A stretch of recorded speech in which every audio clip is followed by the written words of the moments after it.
169 населенных пунктов в 19 муниципалитетах Коми будут отрезаны в период весеннего половодья от большой земли. Такие прогнозы озвучили сегодня на заседании региональной комиссии по предупреждению и ликвидации чрезвычайных ситуаций. Муниципалитетам поручено создать запас еды и лекарств на 30 дней вперед.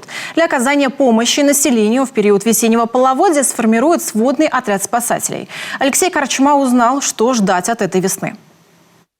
Весеннее половодье ожидается интенсивным. В зоне подтопления почти все города и районы Коми, за исключением разве что Воркуты. 39 819 человек могут остаться без связи с большой землей. И этот опасный период необходимо пройти с минимальными потерями. Прошу руководителей органов местного самоуправления, руководителей организаций нефтегазового комплекса и производственных предприятий республики обеспечить на подведомственных территориях выполнение всех запланированных мероприятий по подготовке и безопасному прохождению весеннего половодья. Спас Коми выставит спасательные посты на реках для перевозки врачей, полиции и содействия жителям подтопляемых населенных пунктов. Для оказания финансовой помощи при ликвидации последствий ЧС сформирован резервный фонд правительства республики. Резервный фонд правительства республики по предупреждению и ликвидации чрезвычайной ситуации последствий стихийных бедствий 18,6 миллионов рублей.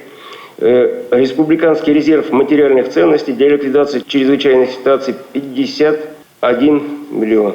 В 158 труднодоступных населенных пунктах необходимо создать месячные запасы еды, лекарств, товаров первой необходимости. Этот вопрос на контроле регионального Минсельхоза. В полусотни сел и деревень, где вообще нет магазинов и аптек, организуют выездную торговлю и подвоз товаров по заявкам.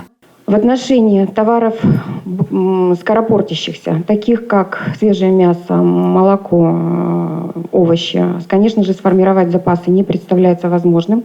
И по возможности здесь мы ориентируемся на те локальные производства, наши местные, которые можно и нужно поддерживать.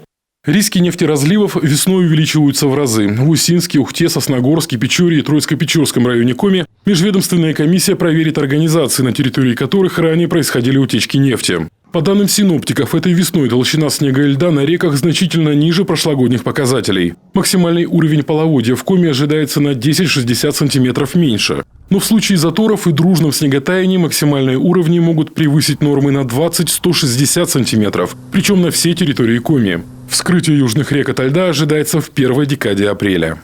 Алексей Корчма, Дмитрий Ведерников, телеканал Юрган.